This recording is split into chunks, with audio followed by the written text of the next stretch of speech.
Halo, assalamualaikum. Ya, waalaikumsalam. Boleh duduk? Oh ya, boleh banget. Saya dari tadi sendiri sih makanya. Boleh banget sih kalau buat ngobrol. Dari mana? Tadi habis ini dari kelas, habis ujian tadi. Kenalin, nama gue Badru. Oh ya, nama aku Zen. Dari jurusan mana? Aku dari apa namanya, ekonomi Islam. Iya, iya. Asalnya? Asalnya dari Batam. Kalau Masnya? Oh, aku Badru. Oh, Badru. Asalnya dari Lampung. Dari Lampung. Oh, apa? Prodi apa? Prodi ekonomi Islam, angkatan 2020. Berarti sama dong. Oh, sama gitu ya? Gak pernah kelihatan nih? Iya, soalnya aku baru datang juga gitu. Kan sebelumnya kan dari luring. Dari daring kan, dari luring. Oh. Sekarang ngontraknya di mana kosnya? Kalau sekarang sih ngontrak sama teman-teman dari FTI juga kan. Dan kalau tempatnya dekat ini Al-Azhar Kairo. Azhar kayak Iya. SD itu. SD-nya Iya. di KM 12 kalau salah, 12 setengah. Sekarang kesibukannya apa nih selain kuliah gitu kan? Ya, sekarang apa namanya, selain kuliah, selain akademik kita ada akademik aku itu lembaga aja. Lembaga. Lembaga mahasiswa ya? Iya, Sibuk berarti mas? Nah, dibilang sibuk ya enggak sih, Pak. Cuman ya menempatkan dirinya aja.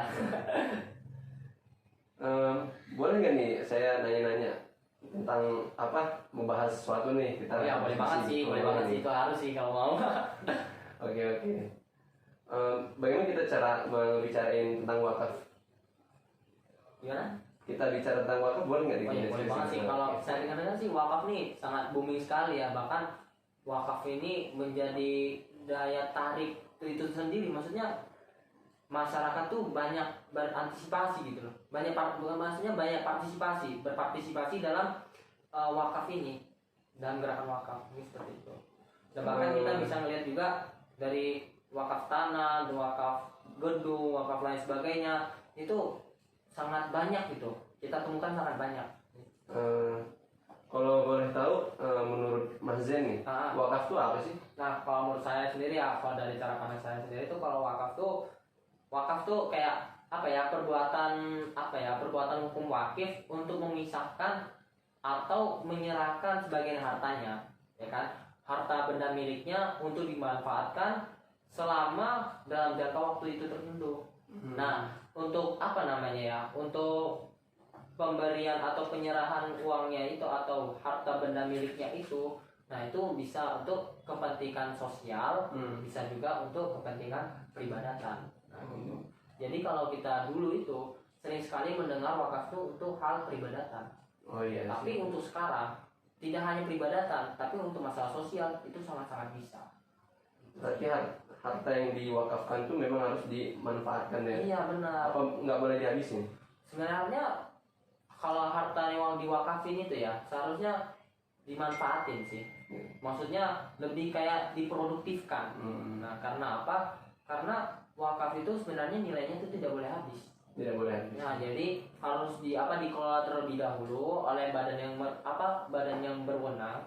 Nah, kemudian setelah dikelola itu akan dapat profit atau keuntungan. Nah, dari keuntungan itulah yang dimanfaatkan untuk kegiatan wakaf. Tadi kan kita wakaf itu dikelola oleh badan yang berwenang. Nah, kalau di Indonesia sendiri ada nggak? Nah, kalau di Indonesia itu ada. Apa? Kalau saya dengar ya tuh namanya LWI, masalah lembaga wakaf. LWU ya, LWU lembaga BWI wakaf. BWI ya, benar, BWI. LWU, BWI ya, itulah ya. Terus juga apa sih, Basnas bukan sih? Kalau Basnas mungkin lebih ke zakat ya. Berarti wakaf tuh yaitu tadi BWI. Iya, Badan Wakaf Indonesia.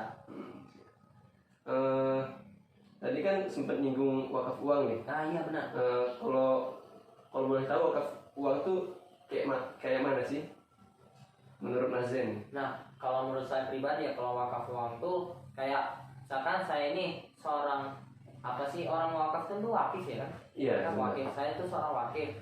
Saya itu ingin memberi atau menyerahkan harta benda milik saya, mungkin berapa lah nominalnya. Dan wakif itu sendiri kan nggak cuma saya, kan banyak kan masyarakat online. Nah, ketika uang itu dikumpulkan dalam satu badan yang kita sering dengar BWI ya tadi ya, Badan Wakaf Indonesia. Nah, setelah dikumpulkan itu baru dari BWI ini yang mengelola. Nah, atau bisa kita dengar wakaf itu diproduktifkan terlebih dahulu. Karena apa? Karena nilai wakaf itu tidak boleh habis. kalau misalkan kita ya, kalau kita misalkan nih kita itu setelah mengumpulkan terus kita wakafin, nah, berarti secara logika, berarti apa namanya? Secara logika berarti uang itu dipakai untuk wakaf terus habis. Ya benar nggak sih?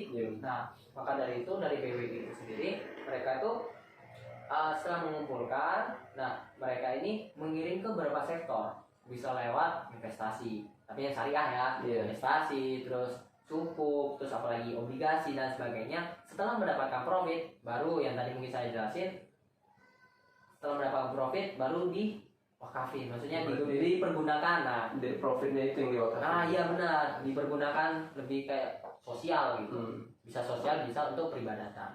Tadi kan kita baru bahas tentang pengertiannya nih. Kalau di Indonesia sendiri udah ada belum sih kayak regulasi atau undang-undang yang mengatur tentang wakaf itu sendiri? Nah, kalau di Indonesia sendiri itu sudah ada, dan tepatnya itu kalau yang kita tahu ya, kalau di regulasinya itu sendiri sudah ada di Undang-Undang 41 tahun 2004 tentang wakaf gitu. Jadi situ tuh terkait dengan regulasinya itu sendiri sudah ada kayak pengertian wakif. Wakif itu siapa sih? Nah, terus yang kedua tentang hartanya. Harta itu harus apa sih syarat-syaratnya? Kemudian dari syarat-syaratnya itu pasti ada orang yang menerima, ya kan? Nah, itu juga ada regulasinya.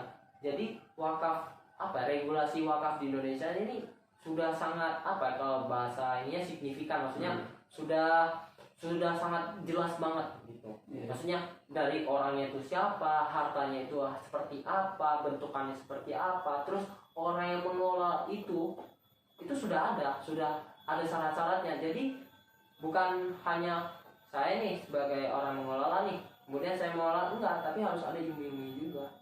Sudah ada regulasinya. Tadi kan sempat menyinggung kayak wakaf itu bisa berbentuk uang nih. Sedangkan uang itu kan bentuknya nominal, bisa habis. Terus apa yang dimanfaatkan dalam wakaf uang ini apa? Dalam uang sendiri itu apa yang dimanfaatkan? Dan dari wakaf uang itu yang dimanfaatkan sebenarnya ya dari yang saya tadi bilang profitnya. Jadi harta yang sudah dikumpulkan oleh BWI tadi dan dikumpulkan terus dijadikan profit, jadi keuntungan. Nah dari keuntungan itulah dipergunakan untuk sebagai wakaf uang. Nah wakaf uang itu banyak ya kan, maksudnya bentukannya bisa pertama untuk pendidikan, itu banyak. Bisa kalau kita berbicara tentang pendidikan, lebih tepatnya ke arah beasiswa ya kan, apalagi beasiswa untuk kaum duafa dan sebagainya yang kurang mampu bahasanya ya. Kemudian yang kedua itu dari segi pendidikan, kemudian yang kedua bisa dari kesehatan. Nah kesehatan ini banyak, bisa sebagai salah satu contoh sebagai bentuk perbaikan gizi. Nah itu yang kedua. Yang ketiga bisa sebagai bentuk peribadatan. Nah contoh misalkan kayak tempat masjid ataupun tempat wudhu dan sebagainya, banyak sekali sumber-sumber bermanfaatan. Kalau berbicara tentang wakaf, kalau dari sisi historisnya ini, itu bagaimana? Nah, kalau dari sisi historisnya ya nih, kalau kita ketahui kalau wakaf itu kita kenal di abad 16.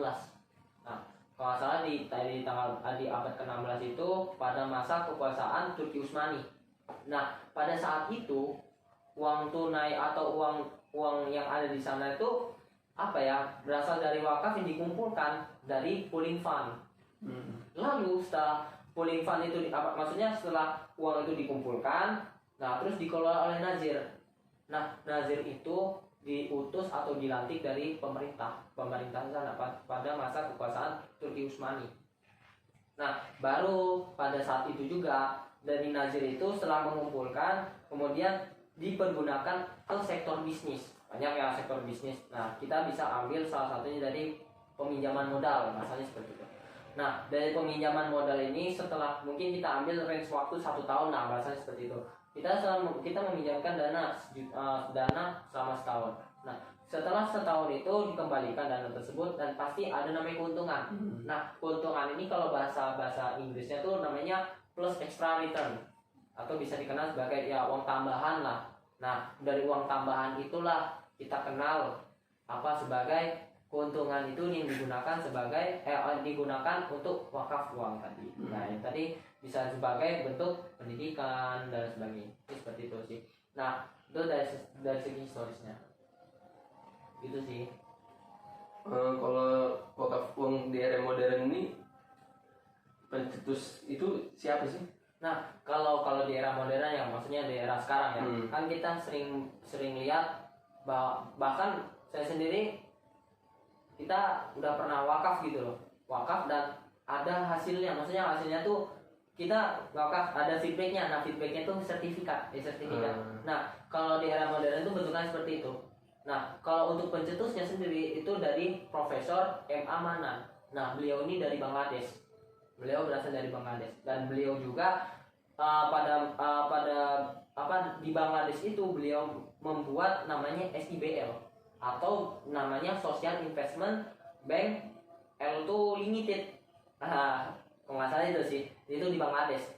Nah, dari SIBL ini ya yang menunjukkan bahwasannya menunjukkan produk sertifikat bagi siapa yang sudah mewakafkan. Nah, itulah yang diterapkan di saat ini. Nah, jadi bentukannya kita setelah berwakaf uang nih, kita tidak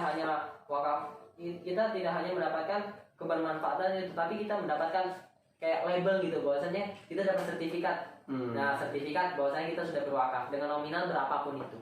Jadi tidak, dalam wakaf uang itu sendiri tidak ada batasan. Itu sih. Pembahasannya mulai menarik nih. Awal mulanya Turki, sesuai dengan pembahasan yang kita bahas tadi, mungkin bisa dikasih tahu nih, Turki sebagai pencetus pertama untuk wakaf uang itu bagaimana sih bisa diterapkan kepada masyarakatnya di sana? Nah, kalau di Turki sendiri itu pada abad kalau nggak salah nih Pak, ada abad 15. Nah, wakaf uang itu sangat familiar sekali di masyarakatnya.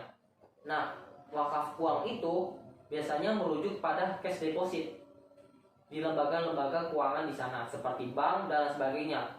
Yang dimana wakafnya itu biasanya diinvestasikan pada profitable business activities. Nah, itulah yang tadi yang sudah disampaikan dari awal, yaitu lebih kepada profit. Nah, setelah itu, dari keuntungan hasil investasi itu digunakan untuk sebagai apa? Segala sesuatu yang bermanfaat secara sosial agama. Itu sih kalau di Turki. Kan sejak tahun 1983 nih telah berkembang pemikiran tentang inovasi dan pengembangan wakaf di dunia Islam. Benar. Umat Islam sendiri sadar bahwa peran lembaga wakaf itu sangat besar bagi pembangunan umat di masa yang akan datang, khususnya bagi negara-negara yang berkembang, salah satunya negara Turki. Kalau di Turki sendiri bagaimana sih wakaf di negara Turki itu sendiri? Nah, kalau kita melihat dari source-nya itu emang wakaf wakaf di Turki ini sangat tua dan sangat lama sekali ya, benar kan? Nah, di negara Turki itu wakaf itu dikenal sebagai vakfif, yang dimana mengandung arti pelayanan publik untuk mempromosikan moralitas pertama, kemudian kedua kebajikan, kemudian yang ketiga penghargaan dan cinta dalam masyarakat. Nah, sejak masa kekuasaan Turki itu, Turki Utsmani, wakaf itu telah menghidupi berbagai pelayanan publik dan dan menopang pembiayaan berbagai bangunan seni dan budaya. Ini seperti itu. Oke. Kalau dalam melestarikan tradisi wakaf dalam masyarakat Turki sendiri nih, upaya apa sih yang dilakuin sama Dirjen Wakaf di sana? Nah, kalau dari Dirjen Wakaf di sana itu ya mereka tuh melestarikan ya, melestarikan dengan upaya melakukan menggelar Karistis Week atau minggu berwakaf. Jadi setiap tahun di sana, setiap tahun di bulan Desember kalau nggak salah. Nah, tradisi ini juga sudah digelar, maksudnya sudah diperkenalkan itu di tahun 1983. Nah, yaitu tadi sudah diselenggarakan oleh Dirjen Wakaf di Turki di sana. Jadi wakaf jadi masyarakat di sana sudah melakukan tradisi kebudayaan atau kebiasaan bahasanya, kebiasaan seminggu berwakaf. Nah, gitu. Jadi wakaf yang diterapin ya wakaf uang karena paling mudah. Ini seperti itu. Berarti potensi wakaf di sana besar sekali. Iya benar. Jadi mungkin di Indonesia mungkin bisa Iya. sangat-sangat menerapkan ya gitu. Iya. Jadi kaca perbandingan bahwasanya di Turki bisa, kenapa di Indonesia enggak? Iya. Tapi dari segi aspek kita harus memandang bahwasannya ya di Indonesia juga harus memerhatikan dari segi keperluan dan sebagainya. Kalau di Turki sendiri nih, ada nggak sih lembaga yang mengelola wakaf khususnya pada wakaf uang? Ada. Kalau di Turki itu ada 3 lembaga yang terbesar. Yang pertama itu namanya Turki Diyanet Vakfi, yang kemudian yang kedua namanya Mahmud Hudayi Vakfi, kemudian yang ketiga Hokyol Vakfi. Nah, cuman di antara ketiga itu yang saya saya ulas itu yang paling, bukan saya mendalam ya, maksudnya saya pelajari gitu, karena emang bahasa Turki emang agak ribet ya, apalagi saya sebagai orang Indonesia yang belum pernah ke sana dan juga emang bahasanya gimana gitu. Cuman ya mau gak mau kita harus pelajari. Yang saya pelajari itu tadi yang pertama Turki Diyanet Vakfi. Nah, kalau dari sejarahnya nih, sejarah berdirinya lembaga Turki Diyanet Vakfi ini seperti apa sih? nah kalau dari segi sejarahnya ya, itu yayasan, kalau pasti bentuknya yayasan ya. Kalau itu Yayasan Turki Diyanet Vakfi ini didirikan pada tanggal 13 Maret 1976. Nah, sebagai lanjutan dari kebajikan dan dikelola oleh Kepala Urusan Agama, yaitu Dr. Lutfi Dogan, dan Wakil Presidennya Urusan Agama yaitu Dr. Tayyar Altinkulaj dan Yakub Ustun, dan Direktur Urusan Pribadi Ahmet Uzunoglu. Yayasan Turki Diyanet ini adalah sebagai tindakan kebajikan yang bekerja untuk melayani seluruh umat manusia dengan prinsip orang-orang yang terbaik adalah mereka yang paling bermanfaat bagi orang-orang. Nah, kalau seperti yang kita ketahui, kalau dalam bahasa Arabnya kan khairun nasi anfa'uhum linnas, ya kan, sebaik-baiknya manusia adalah yang bermanfaat bagi manusia, sesama manusia. Nah, prinsip itulah yang mereka terapin. Maksudnya prinsip itulah Yayasan Turki Diyanet Vakfi itulah yang menerapkan bahwasannya kita gimana sebaik-baik manusia, sebaik-baiknya kita itu yang bermanfaat. Kalau misalkan kita tidak bermanfaat, berarti kita dapat dikategorikan tidak baik. Nah, mungkin seperti itu sih dalam yayasan itu. Nah, tadi kan sempat ada keuntungannya. Benar. Itu dipergunakan untuk sosial. Ya, benar. Kalau di Turki sendiri, khususnya di lembaga Turki Diyanet Vakfi, digunakan untuk apa? Nah, kalau di Turki Diyanet Vakfi ini, yang jelas kan seperti yang kita sering dengar ya. Pertama itu pasti pendidikan. Itu jelas banget tuh, pendidikan. Kemudian yang kedua kesehatan. Kemudian yang ketiga itu kayak bencana lingkungan, itu sangat-sangat bisa diwakafin.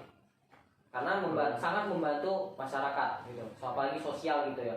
Kemudian bisa juga untuk peternakan. Maksudnya peternakan di sini lebih ke pembudidayaan hewan ternak gak sih? Iya. Kan? Karena dari hewan ternak itu sendiri bisa kita wakafin untuk berkurban, ya kan? Oh, iya. Jadi manfaatnya selain untuk membantu masyarakat, tapi bisa untuk berkurban di Idul Adha. Karena kita mendengar bahwasanya Turki ini negara besar juga, negara besar Islam, dan bahkan Islam itu sendiri mempunyai sejarahnya ada di Turki, begitu. Tadi kan contoh wakaf di Turki itu ada yang dalam sisi pendidikan ya? Ya, benar. Itu contohnya apa? Nah, kalau di dalam Yayasan Turki Diyanet Vakfi ini, kalau dalam aspek pendidikan itu bisa dalam bentuk pertama beasiswa. Nah, beasiswa ini bisa diperuntukkan pertama bisa untuk orang-orang yang ada di dalam Turki, yang kedua bisa bagi orang-orang yang maksudnya pendatang Turki. Nah, gitu. Jadi kan maksudnya niat pertama kan pendidikan tuh mencari ilmu ya. Kenapa nggak dibantu gitu? Karena mencari ilmu kan sebuah ibadah gitu kan. Nah, gitu. Tadi kan kata Mas Zen nih, Mas Zen sempat mempelajari tentang lembaga Turki Diyanet Vakfi. Mungkin pernah mempelajari itu dalam segi apa nih? Maksudnya gimana? Dalam segi apa nih gimana? Kalau dalam segi SWOT-nya seperti apa? Oh, SWOT-nya. Nah, kan kita apalagi dalam lembaga itu ya, pasti kita selalu menganalisis apakah dapat dikatakan lembaga ini baik dan sebagainya kan, itu kan dari cara pandang masing-masing gitu. Nah kalau yang saya pandang itu pertama dari, kalau SWOT ini kan ada namanya strength, itu apa sih namanya, kekuatan ya, kekuatan dalam lembaga itu sendiri, apakah lembaga itu kuat dan sebagainya.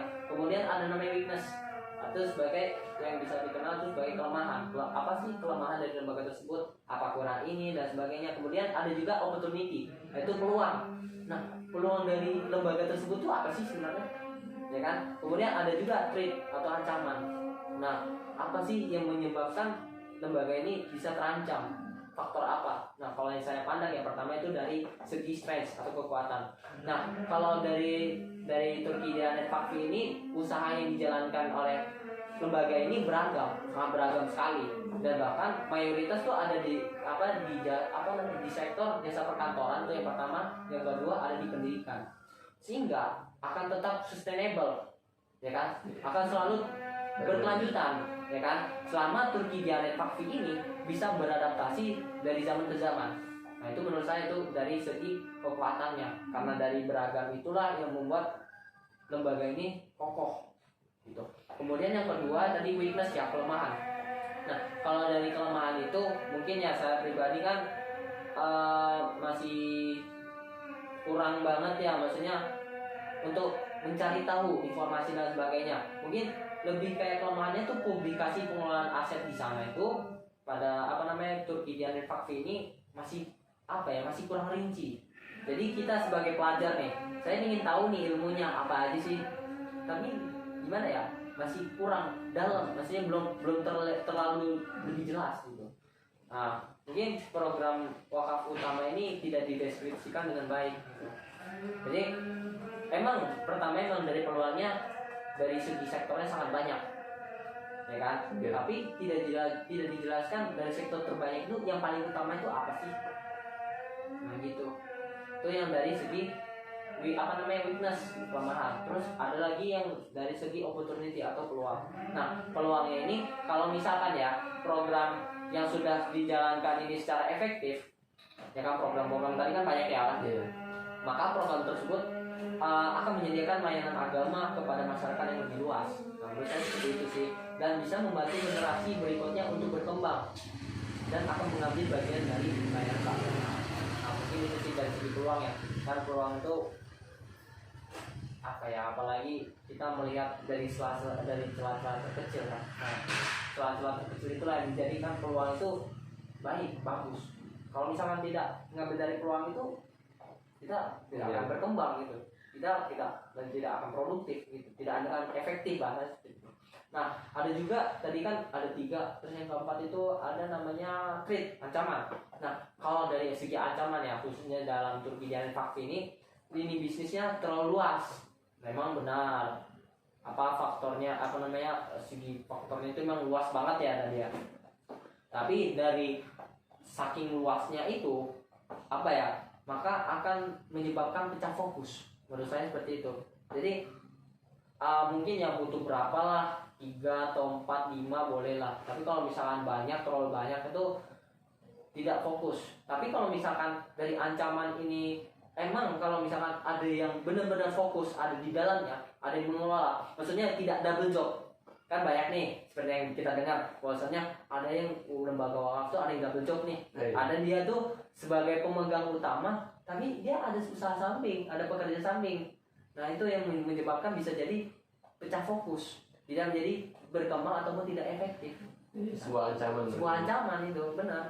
Kalau misalkan dari banyaknya, misalkan ada 10, ada 9, terus beberapa orang itu ada double job, dan ketika orang itu double job, mereka nggak fokus nih di jalannya nih, dan ketika nggak jalan ya udah terbuang sia-sia perjuangan awalnya itu telah dibentuk. Maka dari itu mungkin sebuah ancaman ini bisa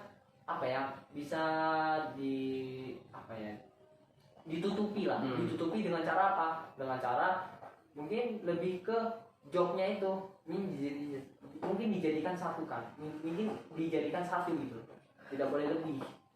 Kalau misalkan lebih ya boleh lah, tapi lebih ke bisnis. Tapi bisnis ini lebih ke orang lain yang mengelola. Ini seperti itu sih menurut saya nih pandangan SWOT. Tapi kan SWOT-nya beda-beda ya pada orang lain ya. cukup menarik ya diskusi pada siang hari ini ya. Mulai dari tadi apa sejarah tentang wakaf ya. Iya benar. Terkenal sangat tua dan banyak bangunan dari malah dari zaman Turki Utsmani masih berdiri kokoh. Masih berdiri kokoh kan seperti yang kita tahu ada namanya apa sih? Rumah sakit ya? Rumah sakit.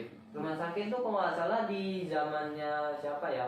Turki Utsmani dari Sultan Abdul Majid. Sultan Abdul Majid ya. Nah, itu kan beliau itu membangun masjid dan membangun rumah sakit maaf ya. Membangun rumah sakit dan bahkan sampai saat ini masih kokoh dan masih bagus gitu kan. Iya. Nah, itu kan merupakan bentuk apa ya? Bentuk memang wakaf ini sangat-sangat berguna dan sangat-sangat bermanfaat gitu bagi sosial masyarakat. Nah, gitu. Dan juga apa? Istilah wakaf di Turki juga punya istilah sendiri kayak tadi vakfif ya. Vakfif, benar-benar vakfif. Tadi kan vakfif itu apa sih namanya tadi?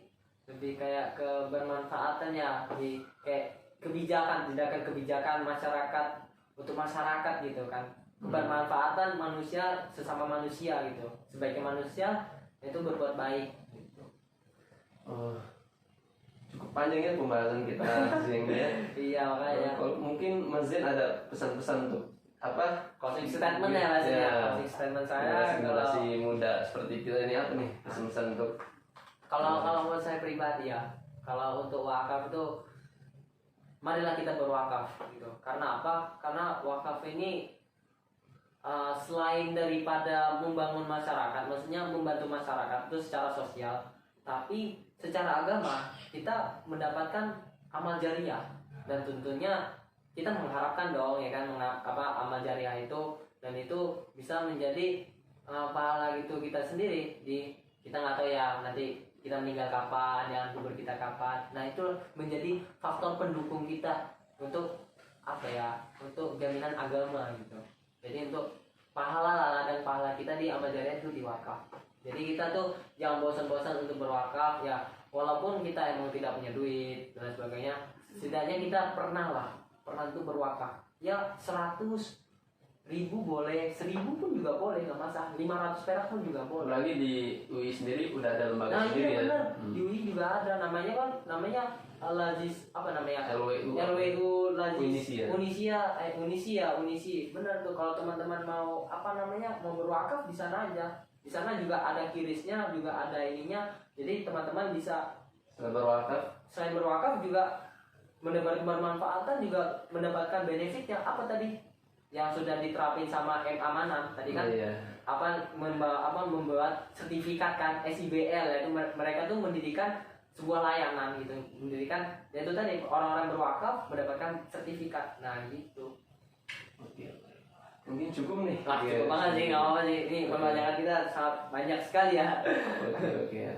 Makasih ya waktunya untuk berdiskusi ini. Iya, Assalamualaikum warahmatullahi wabarakatuh. Ya, waalaikumsalam warahmatullahi wabarakatuh.